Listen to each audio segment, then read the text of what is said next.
Mga ka-eats, welcome to Taiwan! Tapos sabi ni Bini kanina, naghugas siya ng kamay. Gusto na daw niya ito uwiin kasi ang bango nung kanilang hand soap. Ito yung pinaka-aesthetic na sweet potato balls na nakita ko dito. Ang galing kasi parang ano siya, naka-cube. Tapos pagka naluto, nagiging bilog. Para dinidip fry muna yung itlog. Tapos mukhang lalagyan nila ng scallion yan mamaya, scallion pancake. Ayan, natin mo nilalagay yung scallion. Tapos, tapos ilalagay yung pancake sa taas. Pagpasok ninyo yung lobby, very spacious. Tapos medyo artsy siya. Tipin nyo naman, meron tayong kabayo dito na lamp na napakalaki. Tapos ito yung sinasabi ko na charging port na pwede nyo ipatong yung inyong wireless charging po ata ito, mga ka-eats. So ayan, gumagalaw na yun. So every 30 minutes pala siya gumagalaw, mga ka-eats. Mga ka-eats, first time kong magta-try ng stinky tofu. Bango. For me, ang pinakamagandang part ng room na ito ay yung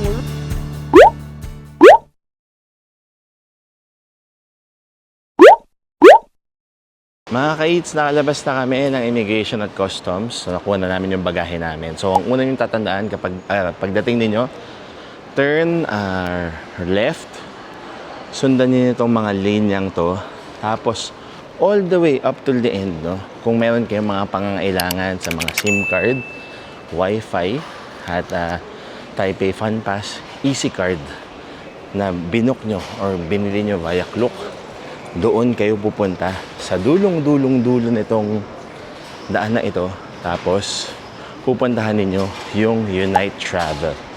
Okay, so napakadali lang nito. So, ito. Sundan nyo lang to. Madadaanan nyo itong pasalubong shop na ito. Tapos, may subway din dito. Pero sarado pa siya. Makidadaanan yung mga intayan dyan. At ito yung Taipei Fun Pass na booklet. Nakuha ko na kasi. Tapos ito yung booth ng Unite Travel. Mabilis lang naman makita kasi merong Klook na nakalagay. Okay, mga ka-eats. Tapos next, mga ka-eats, syempre nakuha na yung mga yung mga SIM card, yung pocket Wi-Fi, tapos yung inyong Taipei Fun Pass or yung inyong Easy Pass or iPass. Pagka galing nyo sa booth ng Klook, just simply turn left. Makikita nyo na doon yung papuntang MRT or to high-speed rail. No? So, yun na yung papuntang city. Tapos sasakyan ninyo yung Airport Express. Simply turn left. Kapag kayo naman ay may sundo, lalabas kayo sa pintuan dito. Tapos usually dyan kayo mag-aabangan ng inyong airport transfer. Kung meron kayong meet and greet sa labas mismo ng arrival, nandun lang mag-aabang yung inyong sundo. Pero kung wala, kayo ay pwede lang sumakay papuntang MRT or Airport Express. Tara, punta na tayo doon, mga ka-eats. Ito na yung sinasabi kong hallway papunta doon sa Airport Express. Dito may mga mabibili rin na mga IC cards nila, pati mga SIM cards at siguro mga pocket Wi-Fi, pwede rin mag-get. Pero kapag kayo ay nag-book sa Klook, pupunta kayo dun sa Unite Traveler, okay? Ito na yung dulo nung hallway na yun, mga ka-eats. Kapag ka nakita nyo to, syempre you're at the right place kasi elevators na yan papuntang Taoyuan Airport MRT or pwede rin kayo mag-escalator, mga ka-eats. Mga ka-eats, ito yung ruta ng Airport Express. Tapos sa Taipei Main tayo bababa. Sakay na kami ng Airport Express dito sa Taoyuan International Airport papunta ng Taipei Main Station. Ang una ko nakita, una ko napansin, sobrang luwag. Kasya yung aming bagahe dito, pero meron silang lalagyan doon ng mga bagahe na mas secured. Tapos meron pa silang mga charging pods na pwede nyong ipatong lang yung phone niyo. May free Wi-Fi. Tapos talagang parang bagong-bago yung itsura. Ang ganda, nakakatuwa. Tapos 160 NTD per person. Si Bini, same price na sa adult, pero libre pa si Sadie at si Sage. Siguro wala pang isang oras na sa Taipei Main Station na tayo, kaya excited na kami. Kasi pagdating doon, kailangan lang namin ayusin yung aming ticket sa THSR para magkakatabi kami or at least magkakalapit kami sa aming biyahe papuntang Taichung. Kasi magta-Taichung muna tayo, mga ka-eats. Tapos sa second leg, doon na tayo magta-Taipei or mag-iikot-ikot at mag-i-explore sa Taipei. Yan na si Mommy B at si Sage. Tapos ito yung sinasabi ko na charging port na pwede nyo ipatong yung inyong wireless charging po ata ito mga ka-eats. Tapos bawal kumain, bawal mag-yosi, syempre mga dangerous objects. Tapos ang lalaki ng mga bintana, kaya kita niyo yung ganda ng Taiwan agad, kakarating nyo pa lang. Tapos nakalagay doon, free wifi. So nakakatuwa kasi sobrang galing. Ang ganda, no? Kapag napupunta talaga sa tama yung mga pondo ng gobyerno, ganito kaganda. Lalo na hindi mga gahaman at hindi mga swapang yung mga nasa gobyerno. Mahal na mahal na yung mga tao. Kahit mga turista tuloy, nagbe-benefit sa mga gandong klaseng, ganito kaganda na patakbo ng mga gantong gobyerno, mga ka-eats. Nakakaingit talaga.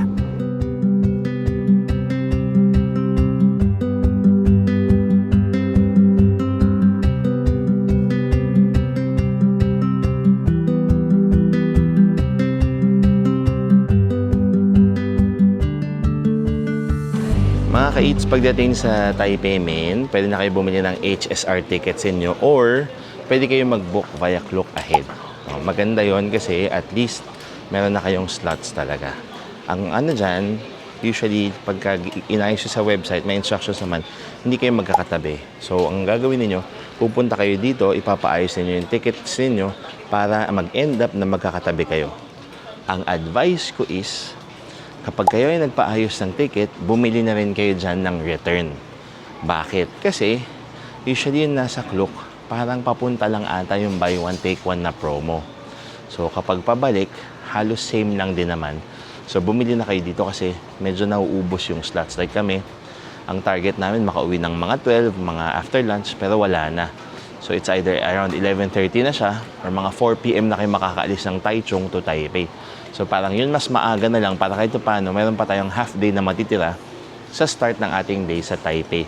Kapag galing tayo ng Taichung or kung saan man, di ba? Kung galing man kayo ng Kaohsiung, at least pag nasa Taipei kayo, meron pa kayong extra half day sa inyong araw. So ngayon, maghanap na kami ng kainan kasi 3 PM pa yung binook namin papuntang Taichung. So tingnan natin kung saan makakain dito sa Taipei Main. Marami naman pwedeng kainan dito at maganda rin yung parang pinaka-grand hall nila kasi mukha siyang Grand Central train station talaga, mga ka-eats. Tingnan natin mamaya kung mapapakita namin sa inyo. Hello mga ka-eats, isang akyatan lang pala ng escalator. Hindi lang namin mahanap yung pinaka-elevator. Nandito na kami ngayon sa Taipei Main Station Hall na kung saan napakalaki talaga. Ang tawag namin dito parang Grand Central Hall. Tapos itong nasa likod, kung nakikita ninyo, umaandar yung train yan. Umaandar yan kapag every hour. So kami ngayon ay maghahanap na ng makakainan dahil sumakses na tayo. Alam na natin kung saan tayo papasok mamaya. At nahirapan lang talaga kami paghanap ng elevator. Pero buti, kaya naman ng escalator. Nung nagtanong kami, wala talagang elevator paakyat from the basement 1. Pero, at least kaya naman ng escalator. May batches lang kami umakyat, mga ka-eats. So tara, hanap tayo mga kainan. A few moments later. Dumating na yung aming food dito sa food court sa second level ng Taipei Main Station. Maraming salamat kay Ate B for getting all the food while I watch the twins. So meron tayong tendon for Ate Beans. Tapos kids meal on an airplane bento for the twins. Tigisa sila. Tapos si Mommy B ito at ako makikikain na lang muna mga ka-eat. Si Mommy B bumili ng boba agad. Boba yan? Boba or fruit tea? Fruit tea. Oh wow. Thank you. Dito to mga ka-eats, madaling mamahanap. Akyat lang kayo sa escalator. Ikutin ninyo, maraming kainan dito sa area. Ito yan, food court yan. No, iba't ibang klaseng pagkain. Ang pinili namin, Japanese agad. Kain tayo mga ka-eats. Magandang hapon na mga ka-eats. Nandito na kami ngayon sa Station Hall ng Taipei Main Station. Grand Central kasi yung tawag namin dito. So, dito, pwede tumambay mga tao. As in, madami talaga. So, pwede rin kayo kumain. Yan. So si Mommy B may ibaon na butter cookies. Hello Jenny Bakery, shout out sa inyo. Sa haling pang Hong Kong.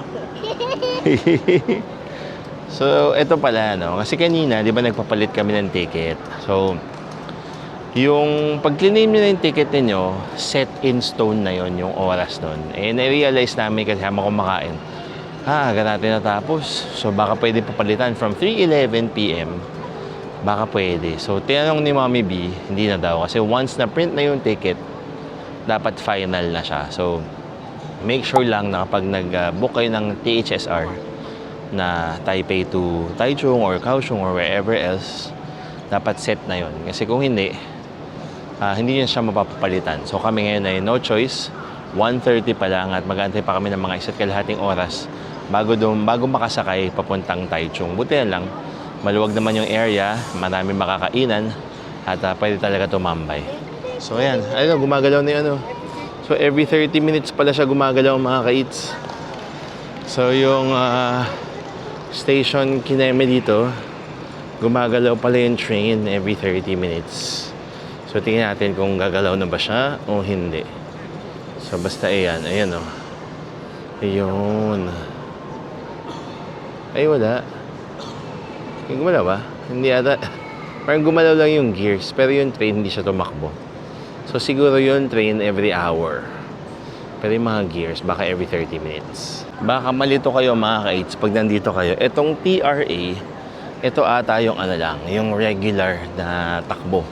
Hindi siya yung mabilis. Pero parang mas marami ata siyang tinitigilan na parang mga probinsya or mga cities. So, nandito lang siya sa station hall. Makikita nyo rin dito sa station hall is iba't ibang mga food stalls. Pwede mga pampasalubong, may mga snacks, may pwedeng lunch, may parang mga bento meal. Tapos sa may left side nitong TRA information is the Visitor Information Center. So, just in case meron kayong mga katanungan as a turista, pwede kayong magtanong sa kanila. Alam ko kapag gusto nyo rin i-claim yung inyong Taipei Fun Pass, pwede nyo rin i-claim dito mga ka-eats, yung mga binili nyo sa Klook. From the Visitor Information Center, or sa harap lang mismo ng TRA kanina, ito yung view. Napakaganda. Ang laki, ang lawak. Tapos talagang very grand yung galawan. So, masarap mag-relax. Actually, maraming turista sa locals yung nakaupo dito. At siguro nag-iintay din ng kanilang train. At nagda-lunch din habang chumichill lang muna mga ka-eats. So, mamaya papakita ko sa inyo kapag nasa may platform na kami ng aming THSR ride from Taipei Main to Taichung. Magandang hapon mga ka-eats. Nandito kami ngayon sa aming THSR papuntang Taichung. 1 hour and 4 minutes lang yung biyahe. So, ang gagawin nyo, pagka magpunta Taichung kayo or Kaohsiung, bili muna kayo ng ticket sa Klook. Tapos, gawin nyo yung booking sa website, may instructions naman. Pag hindi kayo magkakatabi, ipaayos ninyo, agahan nyo lang sa station at ipaayos ninyo yung upuan para medyo magkakatabi pa rin kayo or magkakadikit. Just in case, lalo na pag may kasama kayo mga bata. Bata, below 6 years old, free pa. Kaso lang, ang problema, ganito, magkakandungan kayo lahat, kaya medyo masikip lang. Kung gusto nyo naman bilansin ng upuan, okay lang siguro. Basta, afford na. Kami hindi namin, kasi marang kaya naman. So, ito, medyo siksikan pero okay lang. Hello? Hi. Tired na? Sleepy na. Okay, antok na. Okay, see you later kapag dating namin sa Taichung. Bye-bye. Sa mga hindi pa nakakasakay sa THSR, parang ito yung mala Shinkansen nila. So, meron parang directory sa harap. So, alam niyo yung mga cars na may upuan. Merong outlet din. Kasi maganda dito, may sabitan ng jacket. Tapos, may maliit na bintana for the views mamaya. Ngayon kasi parang naka-underground pa. Tapos, tray table, just in case. Alam ko pwedeng kumain dito, kaya may nagbebenta rin ng pagkain saka mga bento meal sa station. Ito yung itsura ng mga upuan. Maluwag naman siya. 2 and 3 configuration. Tapos both ends ng car, meron lalagyan ng bagahe pero limited lang yung space.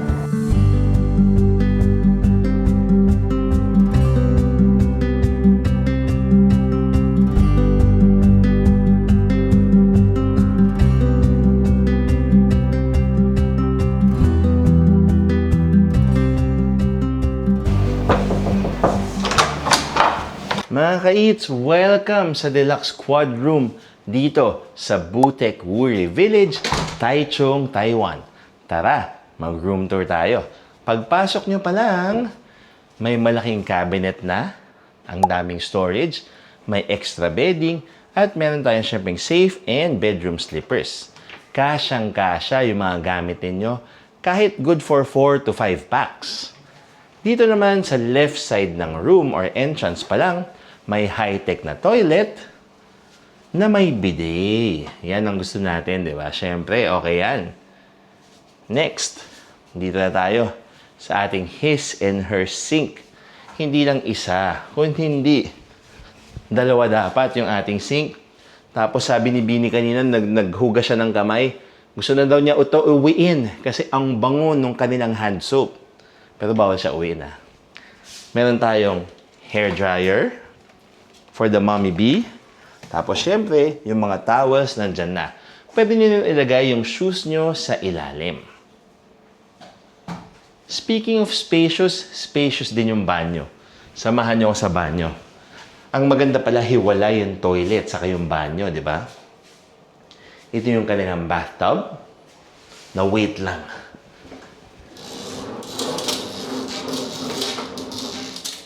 Na merong view. Ah, di ba? Hindi tayo natatapos dyan. Siyempre, may shower tayo. Yung shower, malaki rin. Kasya siguro 2 tao dyan. At syempre, meron ng body wash at shampoo. Ituloy na natin yung ating room tour. Ready pa ba kayo? Ang gusto ko pala sabihin sa inyo, mga ka-eats, pwede nyo gamitin ang Klook code natin dito para maka-discount kayo. Eats Klook. Okay? Tapos, tara, let's go. Meron tayong hindi lang isa, kung hindi 2 double bed. Dahil 4 na adult ang kasya dito actually. 2 adults and 3 kids kami. So, kasyang-kasya talaga. Ang maganda pa pala dito, mga ka-eats, meron silang controls at USB ports. Tapos, syempre, outlet for your charging needs. Tapos, dito, mga ka-eats, may space for your luggage. Meron tayong kettle. Merong pitcher na I believe meron silang refill station sa labas. Tapos, bottles of water, merong snacks, at grabe, social. UCC drip pod lang naman, mga ka-eats. And, meron tayong mini fridge. Tapos, dito, merong 3 batang makulit. Joke. Dito, merong long work table na very spacious. Perfect kung kailangan nyo magtrabaho. Meron tayong smart TV.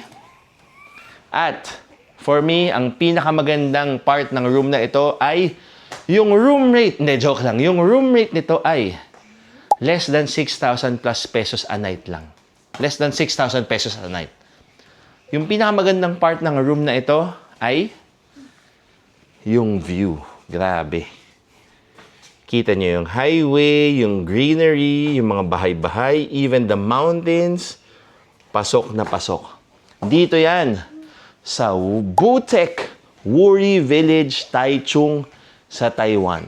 Kaya kung magbubook kayo, mga ka-eats, make sure to book it via Klook at to use our promo code para maka-discount kayo. Mamaya, ikutin natin yung hotel at para mapakita naman namin sa inyo yung ibang parts ito. See you later! Magandang gabi na sa inyong lahat, mga ka-eats. Nagpahinga muna kami at medyo nag-freshen up sa aming hotel room dito sa Butek Wuri Village Hotel sa Taichung, Taiwan. So, sana na-enjoy ninyo yung room tour namin. Ang ganda ng room, ang laki. Medyo high-tech, very spacious, tas ang ganda ng view. Ngayon, papakita ko sa inyo yung kanilang lobby. Okay? Let's go! Pagpasok ninyo yung lobby, very spacious, tas medyo artsy siya. Isipin nyo naman, meron tayong kabayo dito na lamp na napakalaki. Tapos meron tayong gorilla at dog dito na art din. Tapos ito, malaking table. Pero para siyang work table lang. And hindi siya pwedeng pagkainan or anything. Tapos, malaki yung kanilang front desk. Reception area. Ang maganda dito, pag nag-order kayo ng pagkain from Uber Eats or kung ano mga supplier, pwede nyo kunin dito. Automatic. Pwedeng mag-order at pwedeng i-pick up dyan yung order ninyo. Tapos dito, meron tayong living room area kung saan pwede nyong inumin yung inyong drinks at coffee. Tapos ito ay Dito pala, nakalagay, nakakatawa. Parang lahat ng tables bawal yung pagkainan. No food and no drink. So, pero malaki yung mga table, mga ka-eats. Tapos, dito, may water refill. And microwave. Tapos, meron tayong tea, pear tea and boutique tea. Tapos, meron tayo dito ang Nescafe coffee machine.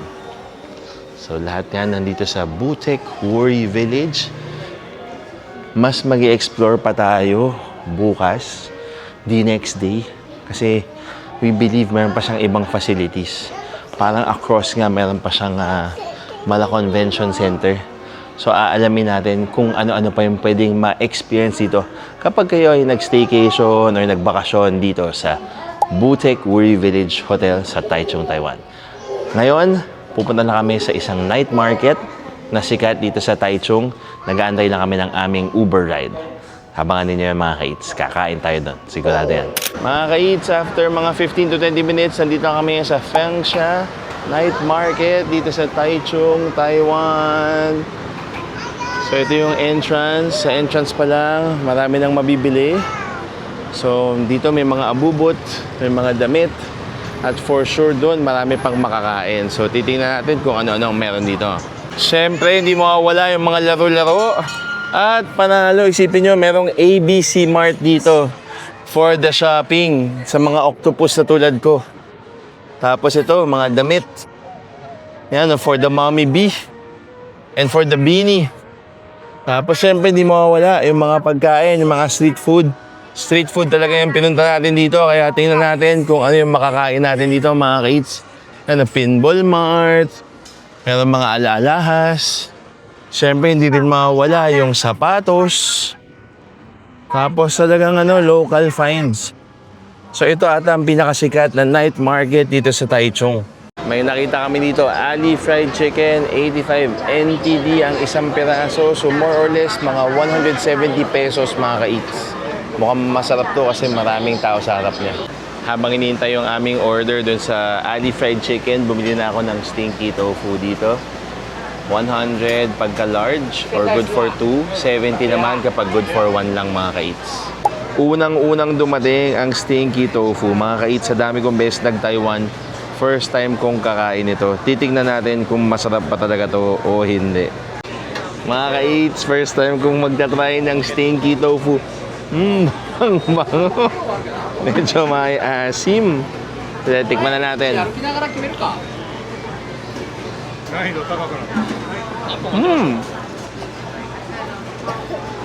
Wow. Ang hangwang ko. Pero, talagang may amoy. Pero, yung lasa niya, masarap naman. Tapos very crispy yung labas. Bagay na bagay yung sauce.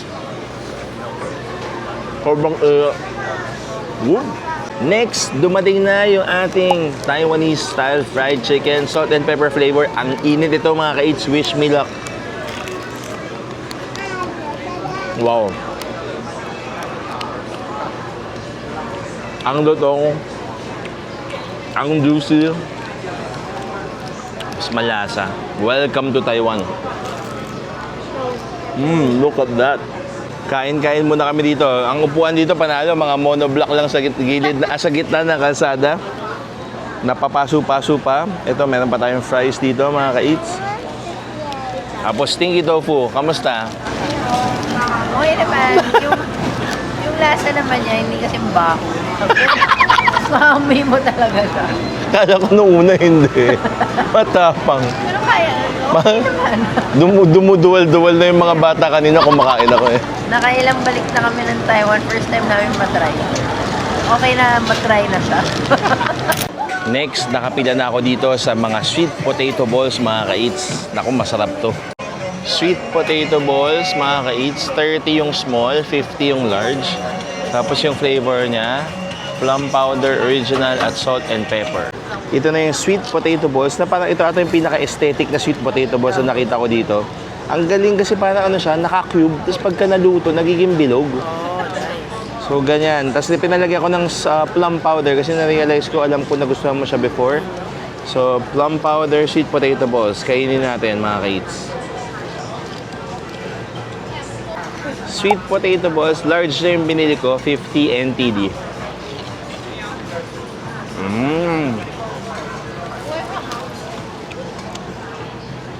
QQ talaga. Crispy, QQ. Maganda. Yung plum powder, medyo maasim-asim. O mas nagkakalasa siya kasi pag plain lang. Next, nakakainan natin. Siyempre, hindi makukumpleto yung street food dito sa Taiwan kung hindi kayo mag-Wagyu cubes. So, meron tayo ditong beef cubes na ginigrill at tinotorch. 130 yung for one at 200 naman yung good for sharing. Ginigrill, hinihiwa, tapos yan, ito-torch na naman niya mga kait. Siyempre, para maluto at talagang ma-develop yung parang pagiging smoky ng beef cubes natin. Nakakatuwa mga kait kasi parang ang chill lang niya, maluwag yung space, hindi katulad ng mga night market sa Taipei na medyo siksikan. So itong stretch na to, puro kainan pa rin, puro food stalls hanggang dito. Tapos syempre hindi rin mawawala yung mga katulad na sa likod ko, ng mga claw machine. Tapos may mga tindahan din ng mga damit, mga drinks at iba pa. So kapag kayo ay nagpunta dito, syempre usually tingin-tingin muna, pili-pili. Pero kapag gutom na kayo tulad namin, kung anong makita namin, binibili na namin na mukhang masarap, go na yun kagad. Kasi syempre mahirap magutom ang mga adults at syempre ang mga bata rin. Next stop natin yung ating Wagyu cubes or beef cubes dito sa Fengshan Night Market. Harap. Grabe. Sakto lang yung lambot niya. Parang lambot ng ribeye. Tapos, pati yung seasoning sakto lang kasi salt ang pinalagay ko. Tapos ang bango, sobrang smoky. For 200, siguro mamamahalan kayo pero okay na rin. Ang dami na rin yung serving. Tapos okay naman yung quality. Next, nabibili natin ng pagkain na itong mushroom stall na ito na may 5 klase ng mushroom, mga ka-eats. Tapos, 100 NTD na yun, assorted. Extra spicy, medium, or mild. Next, mga ka-eats, fried mushroom naman. Yung binili natin kanina, 100, assorted. Ang dami. Pero sabi ko mild, parang natakot ako kasi parang ang dami niyang binudbud na powder. Tingnan natin kung mild ba talaga. Okay. Yung anghang sa dila, okay na ma'am. Malutong kasi ininit niya muna bago niya sinerve. Impressive. Ang dami. Yung serving niya, good for sharing na rin. Masarap. After ilang meters lang, mga ka-eats, pork rolls with scallion naman. From 150 to 400. Ganito siya niluluto. Para siyang nakabalot yung scallion, tapos yung pork. Meron lang sticks to hold it together. Tapos iniihaw lang niyang ganyan, tapos para may pinapahid siyang pang-baste. Pork rolls with scallion or pork scallion rolls. Let's eat.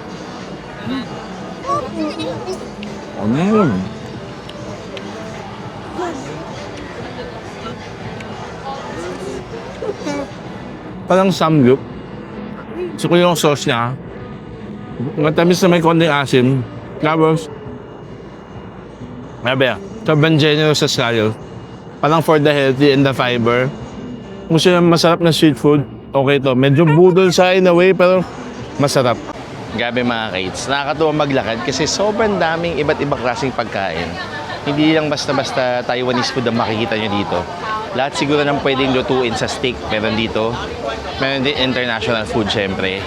Tapos may mga iba't ibang klaseng seafood, may mga shellfish, may abalone pa nga. Kanina merong oyster with egg. Ay, dito meron tayong nakita ngayon. Marami rin mga tanghulo, na-distract ako. Kanina pa ako naghahanap nito, meron tayong nakitang scallion pancake. Tara, bilhan natin. Kasi mukhang masarap tong scallion pancake na to. Nakalagay fried egg scallion pancake. Let's go! After mag-pork and scallion, fried egg scallion pancake naman mga kaits. Grabe. Parang dinidip fry muna yung itlog. Tapos mukhang lalagyan nila ng scallion yan mamaya. Scallion pancake. Ayan natin yung nilalagay yung scallions. Tapos, tapos ilalagay yung pancake sa taas. Tapos magiging ganito yung itsura. Wow! Mukhang pampabata to mga ka-eats. Tapos, palulutongin yan at pasasarapin sa oil. Scallion pancake na deep fried, tapos may itlog pang kasama na deep fried din mga ka-eats. Wow. Ang lutong.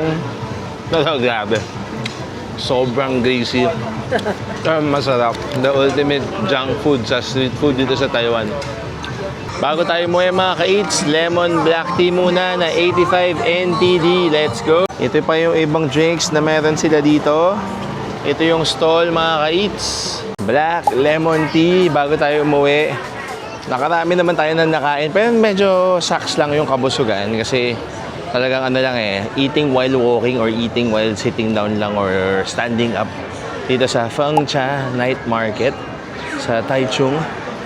Cheers! Sarap. Lasang-lasa mo yung tea. Mas parang lime yung ginamit niya. Which is mas refreshing. Parang chinake lang niya. Sarap. Ang pangalan ng store is Sen Limon. So, nais ko lang magpasalamat mga kaits sa panonood ninyo sa ating pag-vlog dito sa night market na ito. Unang night market of hopefully many. Sana na-enjoy ninyo yung aming pagbiyahe mula Manila, mula Taoyuan International Airport hanggang dito sa Taichung. At sana nagustuhan niyo yung room tour natin sa Botek Wuri Village dito sa Taichung. Sa next episode, iikutin natin yung hotel. Tapos syempre, tayo ay kakain-kain pa around the area. Maraming salamat sa panonood mga kids. Until our next time, nagkala. See ya! Bye-bye!